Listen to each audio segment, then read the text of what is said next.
আমাৰ CN Center Director Professor Dr. Dipto Bৈশ্য ডাঙৰীয়া, সম্মানীয় বিধায়ক তৰংগ গগৈ ডাঙৰীয়া, আমাৰ মেডিকেল কলেজৰ অধ্যাপক অধ্যাপিকাসকল আৰু আমাৰ উপস্থিত সুধীবৃন্দ।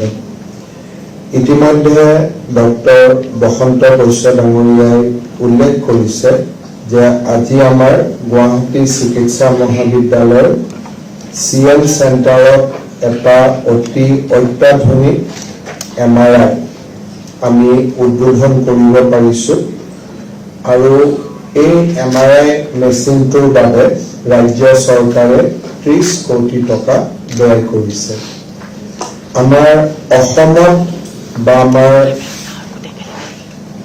ক'ব গ'লে বহুবিলাক স্থানত যিমানবিলাক MRI আছে তাতকৈ এই 3 টেসলা MRI-টো যথেষ্ট উন্নত বুলি কোৱা হৈছে, য'ত বহুখিনি নতুন নতুন সুবিধা সংলগ্ন কৰা হৈছে। মই ভাবোঁ যে ইয়াৰ ফলত আমাৰ মোক যিখিনি ডেমনষ্ট্ৰেশ্যন দেখুৱাইছে, এই ডেমনষ্ট্ৰেশ্যনটোত মই ইমানেই বুজিছোঁ যে আমাৰ যিবিলাক পেচেণ্টৰ ক্লষ্ট্ৰফেবিয়া থাকে তেওঁলোকে ইয়াত অতি সহজে ইমেজিং কৰোৱাব পাৰিব বা আমাৰ যিখিনি ইমেজিঙৰ সময়ত তেওঁলোকে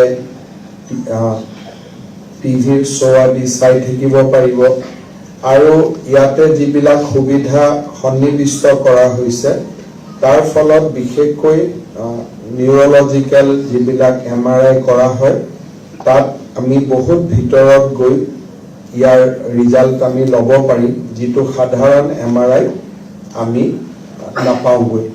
সেইফালৰ পৰা আজি আমাৰ বাবে এটা অতি আনন্দৰ দিন আৰু মই ভাবোঁ যে ই ৰোগীসকলকো সহায় কৰিব আৰু আমাৰ চিকিৎসকসকলকো সহায় কৰিব।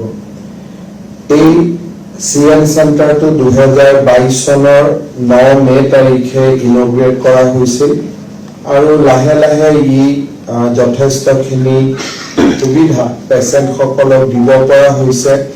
ইয়াত 8টা মডিউলাৰ অপাৰেশ্যন থিয়েটাৰ আছে আৰু আমাৰ চিকিৎসকসকলেও ইয়াত যথেষ্ট সা সুবিধা ৰোগীসকলক দিব পাৰিছে। মই ভাবোঁ যে আমাৰ মেডিকেল কলেজক লৈ আমাৰ যিখিনি স্কিম আছে বা প্লেন আছে তাৰ ভিতৰত ই এটা গুৰুত্বপূৰ্ণ আমাৰ ইচ্ছা আছিলে যে ৰাস্তাৰ এটা ফালৰ পৰা আনটো ফাললৈ যাতে পেচেণ্টসকলে অহা যোৱা কৰি থাকিব নালাগে। আমাৰ ৰাস্তাৰ ৰাইট হেণ্ড চাইডত বিশেষকৈ ছুপাৰ স্পেচিয়েলিটি ব্লকত এতিয়া আমাৰ CT স্কেনো হৈ গ'ল, আমাৰ MRI হৈ গ'ল আৰু কেঞ্চাৰ হস্পিটেলতো আমাৰ এজ এ ষ্টেণ্ড বাই আমাৰ বহুখিনি সুবিধা আছে। গতিকে এই ক্ষেত্ৰত আমি ৰাস্তাৰ ৰাইট হেণ্ড চাইডত যিখিনি ফেচিলিটি আছে তেওঁলোক যথেষ্ট চেল্ফ ডিপেণ্ডেণ্ট এতিয়া হ'ব পাৰিব।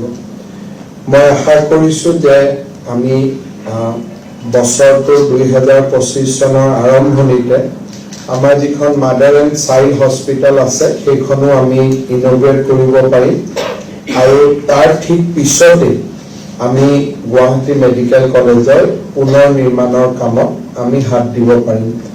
ইতিমধ্যে আপোনালোকে তাৰ ড্ৰয়িং আদিও দেখিছে আৰু সেই হস্পিটেলখন আমি with a 100 years futuristic plan এটা লৈ আমি কৰিব খুজিছোঁ। এই সময়খিনিৰ ভিতৰতে আমাৰ প্ৰাগজ্যোতিষ মেডিকেল কলেজো আমি আৰম্ভ কৰাৰ বাবে ইতিমধ্যে সকলো কাম আগুৱাই লৈ গৈছোঁ। ছেকেণ্ড মেডিকেল কলেজখন হৈ যোৱাৰ লগে লগে আমাৰ পেচেণ্টসকলে আৰু বেছি সুবিধা পাব পাৰিব আৰু সেই হস্পিটেলখনো আমি অহা বছৰৰ আৰম্ভণিতে আমি উদ্বোধন কৰাৰ আশা ৰাখিছোঁ।